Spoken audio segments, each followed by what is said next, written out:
그런데 이 크리스마스 성탄절의 주인공은요, 바로 예수 그리스도이십니다. 하나님의 아들 예수 그리스도가 이 땅에 오신 날이에요.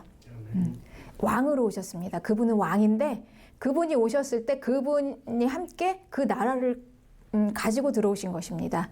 그러니 이 성탄절은 예수님이 이 땅에 오신 날이기도 하고, 그리고 또 하나님의 나라가 이 땅에 같이 임한 날이기도 합니다. 네. 예수 그리스도는 왕이십니다. 온 세상을 창조한 창조주이시고요. 그리고 만물의 주인이세요. 그리고 만왕의 왕이세요. 그분의 나라는 영원한 나라입니다. 이 땅의 어느 나라도 비교 불가한 나라예요. 그 나라가 있습니다. 그리고 그 왕이 그 백성을 위해서, 그 자기 백성을 위해서 내려오신 것입니다. 그리고 그 나라를 가지고 오셨어요. 왕의 나라를. 그래서 우리가 성탄절에 왕과 함께 왕의 나라가 이 땅에 임했습니다. 크리스마스는 하나님의 나라가 땅에 내려온 날이에요. 이게 바로 천사들이 전하는 기쁜 소식입니다. 하나님의 나라인 백성인 성도와 교회는 그래서 이 크리스마스가 이런 의미로 아주 중요한 기념일입니다. 하나님의 나라가 왔잖아요. 우리에게는 가장 큰 그 나라, 하나님의 나라, 구원입니다. 그리고 그 왕이 오셨으니 얼마나 우리에게는 중요한 날입니까? 하나님의 나라. 우리가 그래서 이 하나님의 나라를 오늘 좀 더 같이 나누길 원합니다. 그런데 이 하나님의 나라를 알기 위해서는 우리가 먼저 그 다윗 시대까지 가야 돼요. 다윗과 하나님과의 언약까지 가야 합니다. 하나님의 나라, 시간을 초월하는 그 나라, 이 하나님께서 다윗에게 언약해 주신 그 언약이 있어요. 사무엘하 7장을 보면 사무엘하 7장 12절에 여호와께서 이제 나단 선지자를 통해서 다윗에게 약속하신 약속이 있는데, 그 약속은 바로 다윗이 만약에 죽더라도 다윗의 몸에서 날 그 아들이 그러니까 내 몸에서 날 내 씨를 내 뒤에 세우겠다. 그래서 그 나라를 견고하게 하겠다라고 이제 약속하셨어요.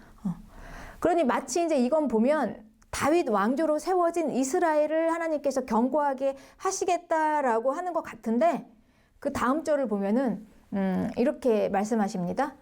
13절에 그는 내 이름을 위하여 성전을 건축할 거고 하나님의 전을 건축할 거고, 그리고 나는 그의 나라 왕위를 영원히 견고하게 하리라, 이렇게 말씀하세요. 여기서 이게 중요한 겁니다. 영원히. 예. 그러니 하나님께서는 이 다윗 왕조로 세운 이 이스라엘을 결코 이 땅에서 뿐만이 아니라 없애지 않겠다는 거예요. 영원히. 그러니까 여러분, 이게 얼마나 대단합니까? 이 땅에서 존재하는 모든 것 중에 없어지지 않는 게 뭐가 있겠습니까? 우리 아무리 인간이 여기에서 힘있게 살아도 누군가는 다 죽게 되잖아요. 이 땅에서는. 근데 그 나라는 없어지지 않고 영원하겠다는 거예요. 영원히. 영원한 나라. 하나님께서는, 여호와 하나님께서는 다윗에게 영원한 나라를 약속하신 거예요. 이게 하나님의 나라입니다. 그러니까 이걸 잘 우리가 이해한다면요, 우리가 지금 소망하는 게 하나님의 나라잖아요, 여러분. 우리의 구원은요, 그냥 추상적인 게 아니에요. 무슨 뭐 사상이 아닙니다. 뭐 이념도 아니고요. 뭐 종교적인 교리도 아니고, 아주 실제적인 하나님의 나라예요. 그 나라로 들어가는 거, 그게 구원이에요. 우리의 구원은. 막연하게 그냥 뭐 구원 이렇게 손에 안 잡히는 게 아니라 아주 확실한 하나님의 나라, 실제적인 나라. 그런데 그 나라가 다윗 왕조로부터 시작한 이스라엘이 영원히 이어지는 그 나라였다는 거예요. 여러분, 이 의미 이해 가십니까? 그 나라인 거예요. 그러니까 이 땅에서부터 시작하는 그 나라였던 거예요. 그래서 다윗과의 언약이 중요합니다. 다윗 왕조로부터 시작된 땅의 이스라엘로 시작해서 영원까지 이어지는 연속된 그 나라인데, 여호와께서는 이렇게 계속해서 이제 말씀하십니다. 14절에 나는 그에게 아버지가 되고 그는 내게 아들이 되리라. 그러니 이 다윗의 왕위를 잇는 우리가 알고 있는 솔로몬이에요. 솔로몬이 지금 얘기하는 거예요. 네. 내가 그에게 아버지가 되겠다는 거예요. 그리고 그는 내게 아들이 되겠다, 이렇게 얘기하는데, 이거는 정치적인 용어입니다. 그러니까 대국과 그 속국의 통치자가 서로 조약을 맺을 때 이 대국에서 이 속국의 왕을 내 아들이다, 이렇게 얘기해요. 그 관계는 그러니까 아버지처럼 보호하겠다는 거예요, 속국을. 그 대신 속국은 충성하라는 거예요, 아버지에게 하듯이 아들이. 이런 관계 안에서 지금 이건 뭘 얘기하냐면, 하나님께서 이렇게 언약을 얘기하는 겁니다. 서로 상호 나라 간에 맺었던 이 조약, 이 언어를 사용하셔서 지금 하나님께서는 이 약속을 이루시겠다는 거예요.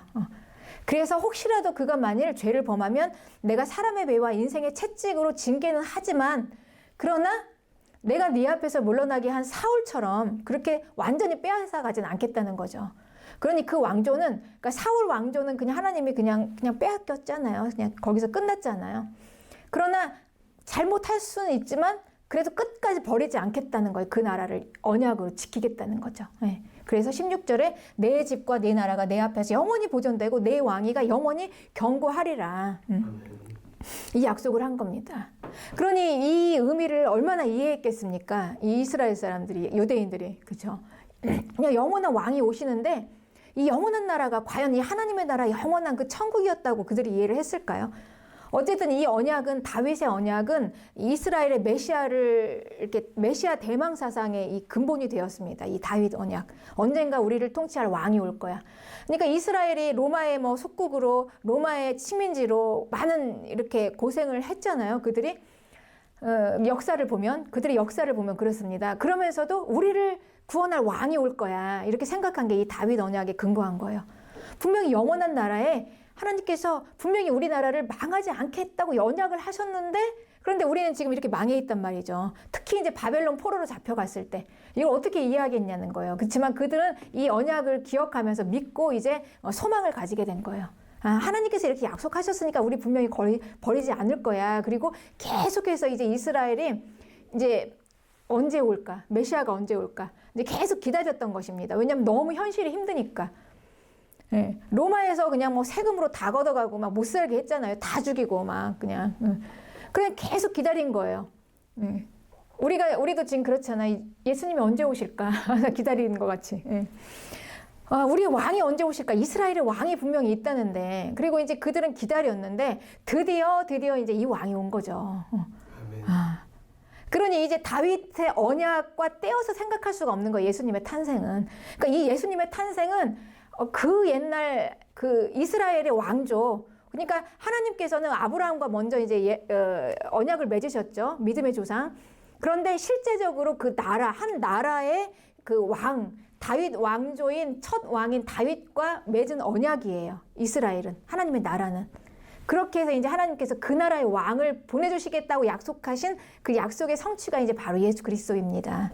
예수 그리스도가 오시는 거예요.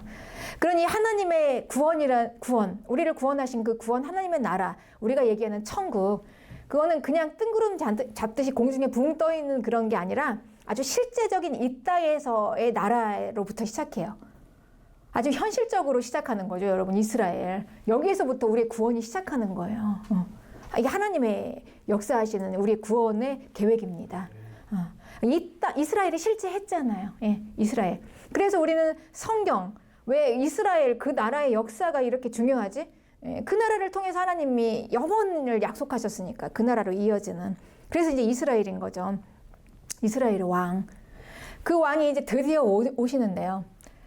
이제 그 왕이 오시니 그 왕이 오셨다는 건 나라도 함께 왔다는 얘기예요. 왕만 오신 게 아니라 그 나라가 함께 내려온 거예요.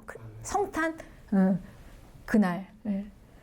그래서 이제 성도는 이 땅에서 그렇게 천국을 소망하면서 살아가는 거예요. 하나님의 나라를 이어가면서. 이게 인생입니다. 이거 외에는 뭐가 있겠습니까? 그래서 이제 우리 하는 모든 삶들이 다 이제 그걸 하는 거죠.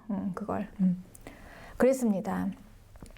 그래서 이제 이 소망을 우리는 이제 갖게 됩니다. 하나님의 나라를 보면서. 그래서 예수 그리스도께서 그 왕으로 이제 오셨어요. 드디어 그 기다리던 그 나라. 그러니까 우리가 이 땅에서 아무리 살아도 여러분, 우리는 그 나라를 소망하면서 사는 거예요.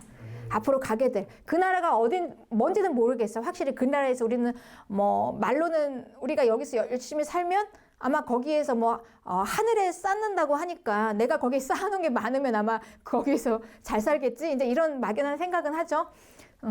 그리고 여기서는 뭐 우리가 그냥 좁은 집에 살지만 거기는 뭐 좋은 곳이라는데 아마 그리고 여기서는 우리가 슬픔도 있고 때로는 좌절도 하고 눈물도 흘리지만 거기는 또 눈물도 없는 곳이라는데, 완전한 곳이라는데 여러분, 얼마나 우리가 이제 그런 막 설레임이 있잖아요. 그 나라의 왕이 오신 거예요. 네. 그 나라를 이제 가지고 오신 겁니다. 그 나라를. 완전한 나라는 우리가 이제 앞으로 미래의 소망으로 보지만 그 나라에 이제 하나님께서 가지고 오셨어요. 근데 이제 그 나라의 왕이 기다리던 왕이 오셨는데 그 왕은 이제 사람의 생각을 전혀 초월한 그 하나님의 나라니까 초월한 방법으로 오셨습니다. 그 나라의 왕으로 오셨으니 당연히 이스라엘의 마지막 자손을 찾아야죠. 이스라엘의 마지막 자손이 다윗 왕의 자손이 요셉이었습니다. 예수님 이전에 요셉이었어요. 요셉이 어디 있을까? 요셉은 갈릴리 나사렛이란 작은 동네의 청년으로 목수였어요. 그리고 마침 그는 마리아라는 아주 신실하고 예쁜 처녀하고 약혼을 한 상태였어요. 그 이제 청년 요셉을 찾아간 거예요. 네. 이제 로마의 식민지, 이스라엘은 로마의 식민지, 이제 다윗 왕가는 거의 잊혀졌어요. 기억에서 다 사라졌을 즈음에 아마 요셉은 아련하게 좀 가난한 목수였겠지만 뭐 잘 살지는 못했겠지만 그래도 나는 다윗 왕손이야 라는 그런 아마 자부심이 있지 않았겠습니까? 아련하게. 그리고 어디 가서 나는 왕손이야 이런 꿋꿋한 이런 자존감을 가지고 아마 살았을 거예요. 그 요셉에게 약혼녀 마리아가 있었는데 그 마리아에게서 이제 나시는 거예요. 왕의 오심과 그 경위를 진술하는 마태복음 1장 18절에는 예수 그리스도의 나심은 이러하니라 라고 하면서 이제 설명을 하는데 그의 어머니 마리아 이렇게 얘기해요. 그래 요셉의 혈통을 받았지만 요셉에게는 생리학적으로는 관계가 없다는 거예요. 예수님의 탄생은 그냥 어머니가 마리아다. 왜냐하면 성령으로 잉태된 것이니까. 네, 마리아의 아들이다 이렇게 얘기했어요. 그리고 결혼 전에 마리아가 임신을 했어요. 그러니까 성령으로. 요셉과 관계 없다라는 거예요. 그 탄생은. 그냥 단지 요셉의 왕가, 그러니까 다윗 왕가의 자손 혈통만 요셉의 거지 난 거는 전혀 관계 없다는 거죠. 그리고 마리아의 태를 빌렸어요. 네. 그래서 육체의 모든 과정을 겪어서 정말 태아로부터 시작해서 사람이 되어서 나오신 거예요. 똑같이 사람과. 예수님께서 이렇게 사람과 똑같아지셔야 하는 이유는 바로 그분의 구원 계획 때문에. 그러니까 나를 대신한 구원이잖아요. 내 죄를 대신한 구원이니까 나랑 똑같이 되셔야 하는 겁니다. 그래서 태아가 되신 거예요. 마리아를 빌리신 거죠. 마리아의 태 안에서 마리아가 주는 그런 영양분을 공급받으면서 태반에서 다 그렇게 자라면서 마리아의 태를 쓰신 거죠. 하나님께서. 네. 그렇게 해서 이제 태어나신 것입니다. 그러니 이 잉태는 인간의 생리학적인 절차에 의한 잉태가 아니었다라는 것입니다. 이 성령으로 아주 신비한 특별한 방법, 오직 예수님만 이렇게 태어나신 거죠. 마리아의 태만 빌리신 거예요. 육체의 모습을 위해서. 왜냐하면 인간의 피와 섞어지면 안 되니까. 하나님의 피를 유지해야 하니까. 인간의 피가 섞어지면 죄인의 피와 섞어지면 안 되는 거죠. 왜냐하면 이 구원은 피의 구원이에요. 하나님의 피의 구원. 하나님의 피를 보존하시려면 이렇게 사람의 생리학적으로는 안 되는 거예요. 성령으로. 그래서 이 어머니의 혈액형과 태아의 혈액형이 다른 게 증명합니다. 전혀 이 예수님은 사람의 피가 조금이라도 섞여지지 않았다는 거예요. 하나님의 피가 그대로 보존이 되었다는 겁니다. 그래서 이 피의 구원을 하신 겁니다. 이게 예수님께서 우리를 구원하신 하나님의 방법이에요. 그러니까 물이 더러운 것을 씻어내듯이 하나님의 피가 우리의 죄를 씻는 것입니다. 네. 피에 생명이 있으니까 그 생명의 죽음을 씻어내는 것입니다. 그래서 예수님의 피가 그 죽음에 속한 모든 것들을 다 씻어내는 것입니다. 이렇게 구원이 된 거예요. 네. 그렇습니다. 그러니 이 탄생 자체가 이런 구원을 해야 되기 때문에 우리의 구원은 이런 구원이기 때문에 당연히 예수님이 이 땅에 오신 왕의 탄생은 땅을 초월하는 탄생입니다. 이건 뭐 단순히 동화 같은 이야기가 아니에요. 사실이에요. 아멘. 난제입니다. 아멘. 그래서 우리는 이 난제를 믿고 통과해야 하는 것입니다. 초월. 그래서 우리의 믿음은 초월이에요. 이 땅의 것을 초월하는 거. 그래서 비로소 이제 우리가 이 난제를 믿고 통과할 때 우리에게 이제 초월적인 믿음이 생기고 진짜 믿음이 생겨나는 거죠. 네. 네. 그러니 우리는요, 그러니까 이 땅의 현실 가운데 현실 위에 부어지는 초월이에요. 네. 여러분 이해하시죠? 네. 그러니까 이 땅의 것만 가지고는 안 된다는 거예요. 우리가 이 하나님의 나라에까지 들어가기까지는 이 땅을 초월하는 믿음과 이 땅을 초월하는 이 깨달음, 지식, 네. 통과해야 하는 거죠. 초월이라는 부분을. 네. 그래서 우리의 믿음은요, 이 땅을 초월합니다. 네. 사람의 생각을 초월해요. 네. 그렇습니다. 그래서 이 예수님의 혈통을 준 이제 요셉. 이제 요셉은 얼마나 황당했겠어요. 이 초월인데 하나님의 모든 일들은 초월이 아니면 이해가 안 돼요. 여러분, 우리가 지금 다 초월하고 앉아 있지 않습니까? 이 자리에. 그러니까 우리가 비전을 가지고 있죠. 초월이 아니면 어떻게 지금 여기에서 우리가 있겠습니까? 그렇죠? 우리가 뭐 과대망상증 환자들도 아니고 여기에서 뭘 하나님의 일이 이루어지겠다고 현실적이라면, 그렇지만 우리는 초월하는 거죠. 이 현실을 초월한 하나님의 그 계획과 뜻을 믿는 거예요. 네. 하나님의 일은 다 이렇게 하는 겁니다. 현실만 가지고 안 돼요.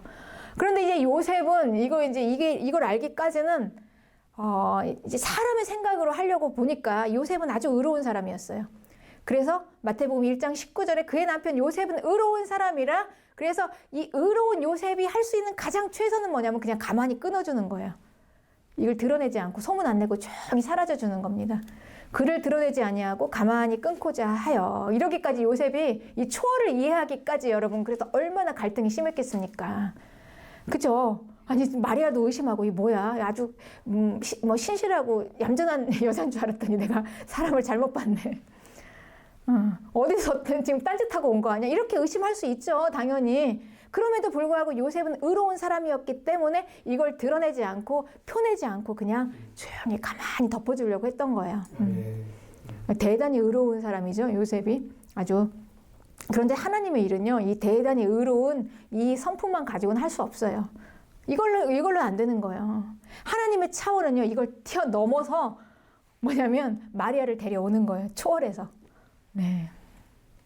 이렇게 하기까지 얼마나 힘들었겠습니까, 요셉이. 그쵸? 이 초월을 믿기까지. 예. 그런데 내 생각을 뛰어넘어야 하나님의 일이 보이는 겁니다. 초월해야. 예. 그러니까 사람의 한계로는 하나님의 일을 알 수 없어요. 도저히 이해할 수도 없고. 그리고 하나님의 일은요, 사람의 한계에 또 갇혀 있을 수도 없습니다.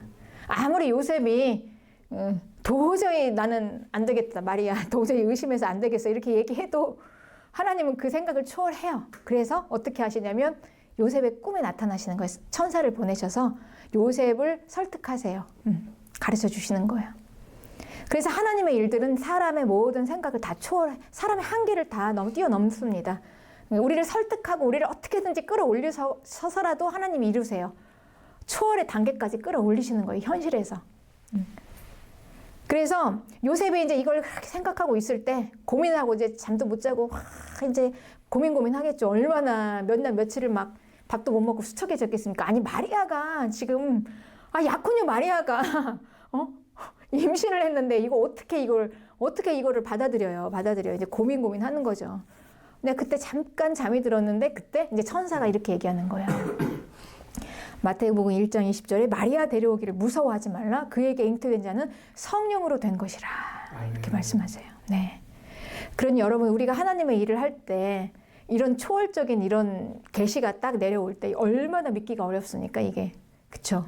성령으로 잉태된 거라는데 이걸 어떻게 믿어요? 이거 어떻게 믿어요? 상상을 초월합니다. 정말 초월의 영이죠. 성령은 초월의 영이에요. 네. 그 땅의 일과 이 생각, 현실, 이게 현상들을 다 초월하는 거죠. 이제 이것을 우리가 이제 받아들여야 비로소 이제 진짜 믿음이 생기는데요. 성령으로 잉태된 것이다. 그렇습니다. 그때 이제 요셉은 이걸 받아들였습니다. 다행히. 예, 믿었어요. 안 믿을 수가 없죠. 너무나 천사가 그냥 너무나 확실하게 꿈속에서 그냥 확 보여주는데, 우리가 꿈도 있잖아요. 이 꿈, 정말 하나님의 계시로 받은 꿈은 도저히 안 믿을 수가 없어요. 네, 정확하게 하나님께서 말씀하십니다. 네. 꿈. 이 꿈이라는 거는요, 우리의 깊은 무의식의 세계입니다. 한 공간이에요. 그러니까 프로이드는 이 무의식을 발견하면서 이 꿈의 대단히 꿈의 분석이라는 것을 내놓았어요. 그러니까 우리의 인간의 무의식에 있는 것들이 꿈을 통해서 다 올라온다는 거예요. 그래서 이제 프로이드가 치유할 때는 꿈의 분석, 그러니까 꾸었던 꿈에 대한 내용을 쭉 분석하면서 이제 안에 있었던 것이 쭉 올라올 때 이제 그 치료를 하기도 해요. 꿈, 무의식입니다. 무의식의 공간인데 이 주의 천사가 이 요셉의 무의식의 공간 안에 들어가서 요셉을 만났다는 거예요. 거기서. 그렇게 만난 것입니다. 그러니 이 초월하는 이 공간이 어디에 있습니까? 우리 내면에 있는 거죠. 우리 속에. 우리 속으로부터 시작하는 것입니다. 그러니까 우리 속으로부터 시작한 하나님의 나라예요. 그래서 예수님께서 누가복음 17장 21절에 하나님의 나라는 볼 수 있게 임하는 것이 아니요 또 여기 있다 저기 있다라고도 못하리니 하나님의 나라는 너희 안에 있다. 그러니까 우리의 깊은 안으로부터 나오는 하나님의 나라입니다. 그러니 이 내면적인 이 초월이 외면화되는 거예요. 밖으로.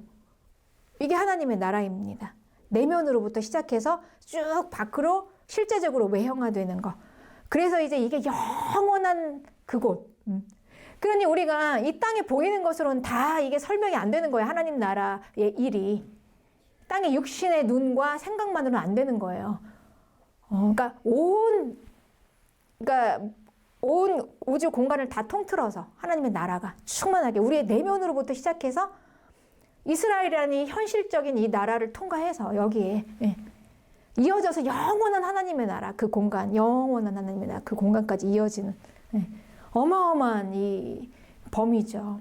하나님의 나라는 이렇게 이루어지는 것입니다. 여러분 이게 가십니까? 이 의미가 그렇죠? 이게 구원이에요. 우리가 갈 구원. 우리는 이렇게 이제 내면으로부터 시작한 하나님의 나라를 초월해서 이제 들어가는 것입니다. 하나님의 나라로.